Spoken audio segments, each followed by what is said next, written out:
but my honest opinions about modern day fighting games, I think the biggest problem with modern day fighting games is the fact that, you know, for one, in my opinion, I think they're catering to an audience that's very like, how do I say this without being disrespectful? Developers are catering to an audience of people that would probably learn the game and get really good at it, but the percentage is very minimal. And you're surrounding a mechanic, you're making a mechanic on something or a demographic that's not really gonna truly understand the game at a high level, if they deem they want to get up to that level, but it's very little. And you can say the same thing for pro play.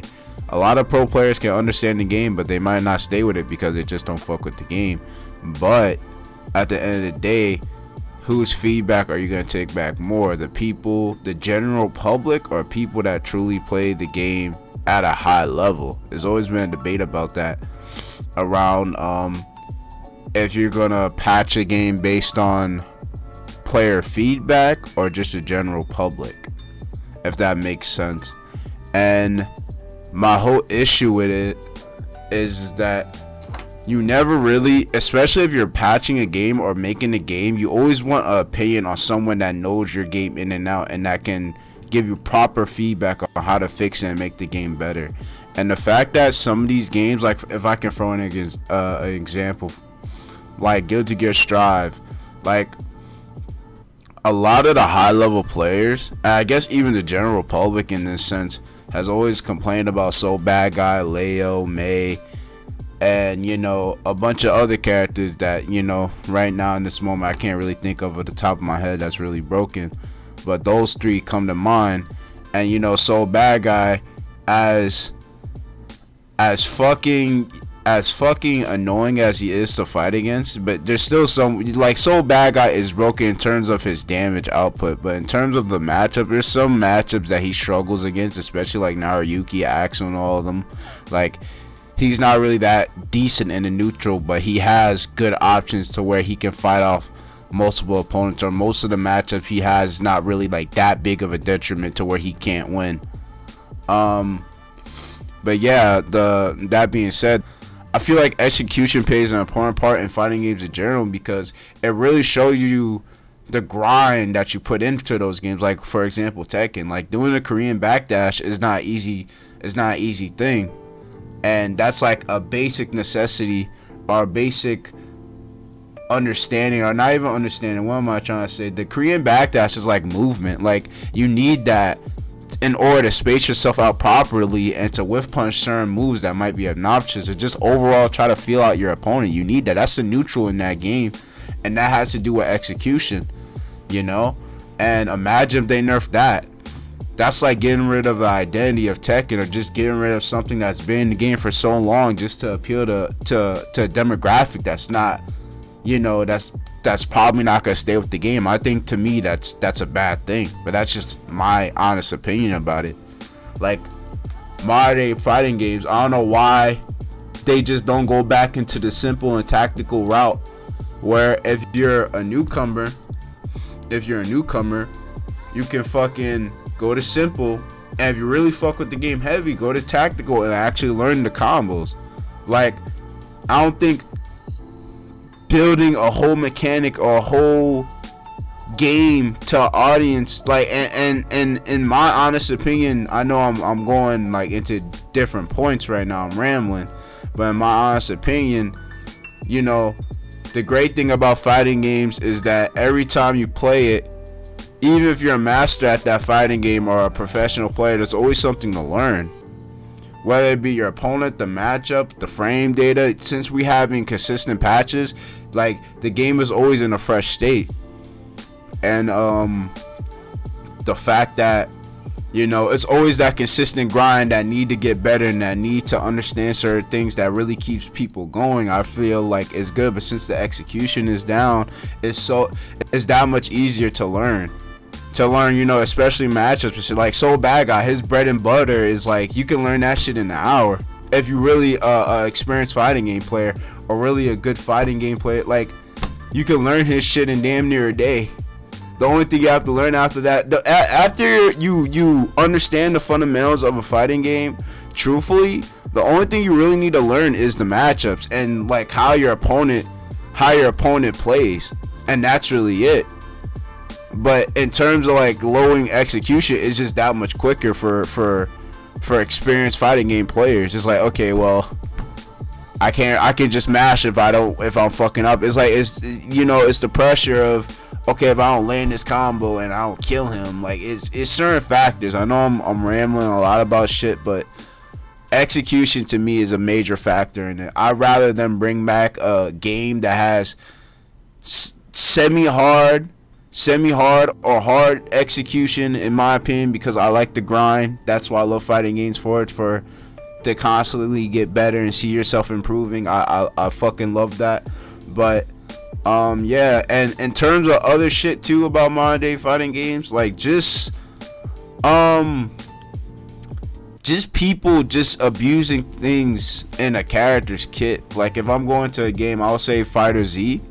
When UI was announced, when UI came out, he was like the character that can do everything and not get punished for it. And I don't want a fighting game to be like that, because if you have to rely on a specific character's kit, or have to rely on certain moves to get you out half the percent of the time, I'm sorry, I don't think you're a good fighting game player. Because, oh fuck, like, if you read the comments, UI is dead, they killed UI. And if you're a good player, you're like, UI is not dead. They just took away his bullshit, and they normalized the nigga. They made him to where he was supposed to be. Like, he had these moves, but the moves weren't just, yo, I can get out of any situation. If I level 3 in your face, that was it, lingering punch or some shit, where he like teleports to your fucking face and smacks the shit out of you. That shit goes through level 3s. It's like, okay, well, what's the fucking point? Well, you really aren't supposed to do level 3s in those type of situations, but in that standpoint, it's like, why would you give a character such obnoxious tools to where even high level players have to bust their head just to counter it? It's like, okay, this is not the player now. This is just the character carrying this nigga. And it's always top tiers to mid tier to low tiers. Understandable. You pick what you pick and you play what you play.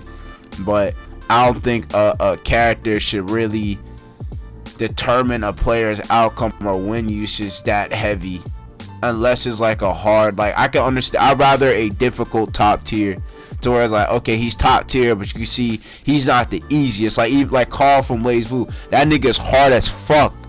And from what I've seen and my experience with BlazBlue, I didn't fight that many Carl players.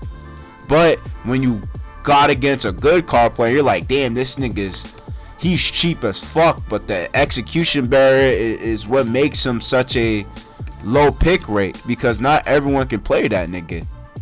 Even Selling Fighter Z, I would argue, was a little bit easy, but he wasn't broke. He was top tier, but he wasn't broken to the point where you can't punish him.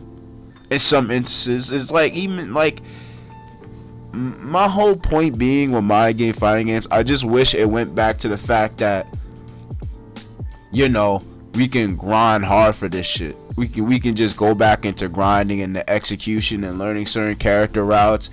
That sense of freedom, that sense of, yo, if you do this, I can kill you for it. I can punish you. If you do this, if you poke me again, I'm gonna fuck you up. Like, certain shit like that. I love those type of interactions. Oh, he's telling me not to jump. I got you, bro. Now we really gotta play this game differently. And then it could just, at that point where you're fighting two people with the same level or the same knowledge, it just becomes a fact that, okay, I gotta adapt to my opponent and do something big brain to really win this match. And I fuck with that heavy. And not to say that modern day fighting games aren't doing that, but since the skill ceiling is so much lower, you're finding a lot of people, and you can argue it's a good thing. It's a great thing, but it's not the same when everyone can do the same shit. When everyone can do the same shit and there's no sense of liberty or no sense of identity, it just becomes boring.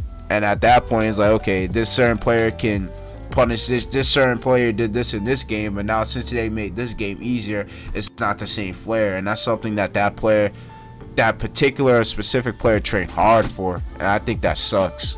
And that's just my honest opinion. Like it or not, but that's just my take on fighting games at the moment. It's good and it's bad. It just needs to go back to how it was, and not just saying that it needs to be harder, but well, technically that's what I'm saying, but that's just my honest take with it. I don't want to auto combo into a knockdown and then all of a sudden they're gonna stop rotations like 2-3-6 and so you get inputs and shit like that. I don't want that. I don't want the direction of these developers appealing too much to the casual audience, because then people that truly love the fighting game, is gonna be like, okay, well, this shit's easy and now it's like no flair there anymore. I could two-touch you and kill you. Where's the fun in that? And that's the thing. Like, a lot of people were complaining about the Guilty Gear Strive damage, and I can agree with that shit. You get punished too hard for something so minimal, and I don't think that's like really balanced. Balance wise is not really good. It's not really good, because it's like, okay, I did this thing, oh, I'm dead for it. Especially if you're on like the online space, if you're playing online tournaments, which I'm not doing that shit at all. Yeah, I misinputted. Fuck, now I'm dead for it. And in other situations or scenario, that could be the case, depending. And every game has those type of situations. I'm not gonna even say it's a Guilty Gear thing. Every game has those type of situations, but in Guilty Gear, it's just that much more of an ass pull. Because you're like, fuck, now I'm dead off of just one and going back into Soul Bad Guy. They got rid of a high damage route to make his moves more obnoxious to deal with. What's the point? That just means he's just gonna get more hits in to kill you. You might as well just get rid of the fucking optimal damage route and just leave him how he was, and that would have made way more sense, and he would have still been a viable fucking character. He wouldn't be bad, but he would be a very good character. He would still probably be top 5 in my opinion, even if they took away that combo. To me, it doesn't make sense. That whole patch they did doesn't really make sense. It nerfs a lot of fucking characters in some instances, but I'm not gonna go into that. It just sucks. It just honestly sucks. And then Melty Blood, people are calling it a semi Under Night. And I can see what they mean, but I can't really say it's like, I see what they mean, but at the same time, the shield system, I'm not judging anyone that likes the shield system. If you like the shield system, that's all well and good. I can understand. It brings in hype, it brings in entertainment. It's like one of those wow moments, but that mechanic, in my opinion, is stupid as fuck. The fact that you put a rock, paper, scissors mechanic on something that's supposed to be defensive is like, I could understand that mechanic was meant to serve what excuse me, where's my English? Let me retract. I could understand the mechanic, right? Using it to punish some obnoxious moves that you might find with some of the characters, and that would have been completely cool. Okay, let me learn this matchup, and I know Shield can get away with it, like how Under Night was. In Under Night, there's a mechanic called Assault, right? And Assault, if I'm just gonna generalize it, Assault is basically your character kind of doing like a fake overhead in the sense.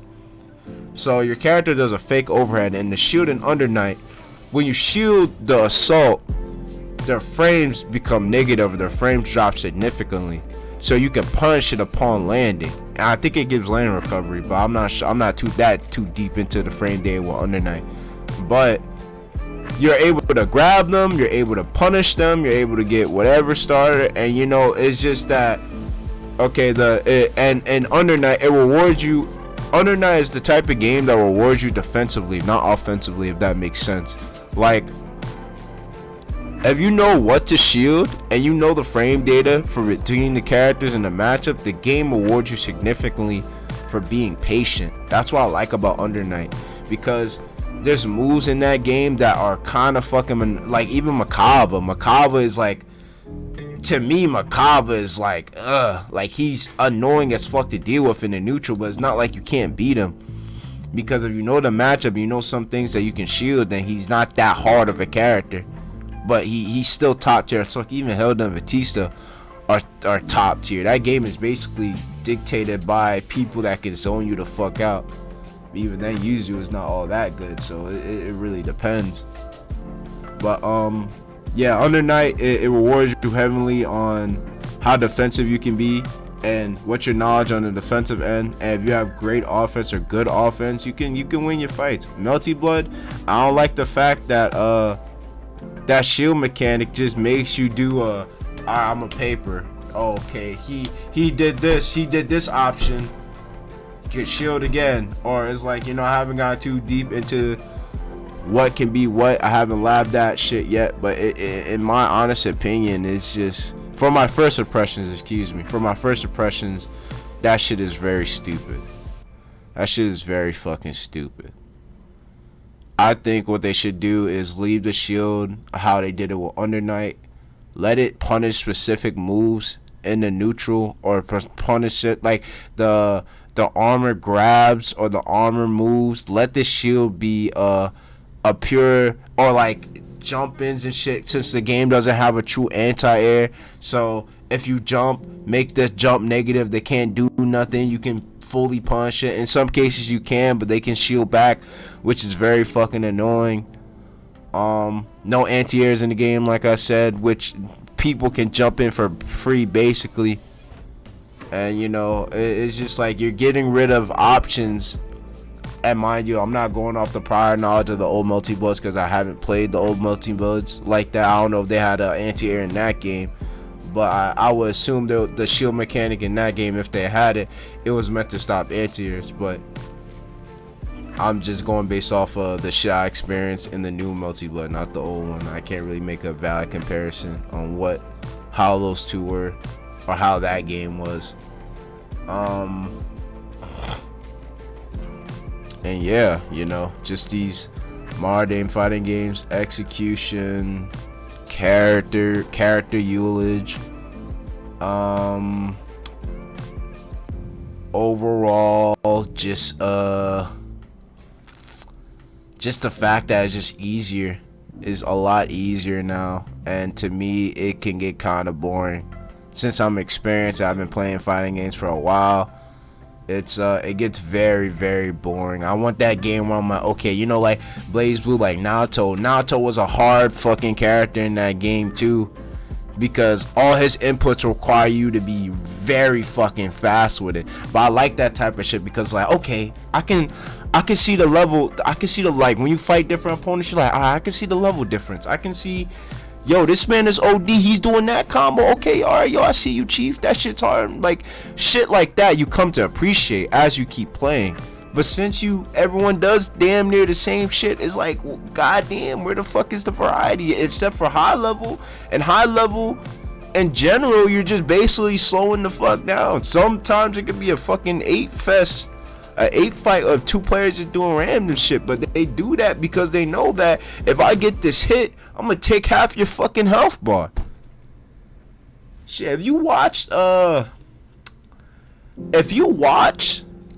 some of the shit that happened with the especially like Fighter Z and Guilty Gear, if you watch some of the tournaments that they be having, it just be a bunch of, yo, I'm gonna do it because I can do it, and if you don't punish it, oh fuck it. Well, it's like on the moment type shit. And Street Fighter doesn't do that. What's another fighting game? Under Night kinda. I'm trying to think. All the old Street Fighters don't do that. Under Night doesn't do that. Guilty Gear, I'm not too knowledgeable on Guilty Gear. Maybe Persona, probably. It's like, it's a lot of ape shit in a lot of fighting games, but it's just, you know, it's the fact that execution made it a factor where you're not gonna see that shit every time you fight somebody, unless they're at a specific level. And that's my argument, because if everybody could do it, even the general like newcomers, since it's simplified, it's like, now this shit is starting to get annoying. I gotta fight the same bullshit. I gotta brain bust just to beat this one character. It gets annoying, man. Like that man said, if you want to win, pick a top tier. That's it. If you want to win, pick a top tier. And I'm not disputing anyone that does that. Pick who, like, play who you want to play, whether it's for a win, but whether it's for, if that's your favorite character, whether if you like his kit or his play, or that fits your play style. King or queen, play whatever you want to play. Don't give a fuck about what I'm saying, but that's just my honest opinion. I feel like that shit is corny. It's extremely corny. I'm one of those players that really enjoy the genre, this genre, because it's like playing chess. When you and your opponent are really at that level of like, okay, you know, I can see what you want to do, but I'm not gonna let you do. And that's the beauty of neutral, like just negating some of the shit your opponent wants to do. Nah, yeah, I'm gonna keep clipping you if you do that shit. You gotta stop and approach me differently. Just those little interactions, those little shit that go on in the game is the beauty of it. Again, and modern day fighting games, like I said, since it's simplified and since it's easier, it's just that much little value to it, in my opinion. It's like, damn, like I can do that. I could pick that character right now, do the same shit, and people will argue that, oh, you're a bum because he's a top tier. But that's always been a thing I can imagine. But yeah, that's my opinion on modern day fighting games. I know I was rambling. I apologize, but if you stuck with me to the end of this recording or the end of this video, thank you. Have an amazing day. And yeah, look forward to the next upload.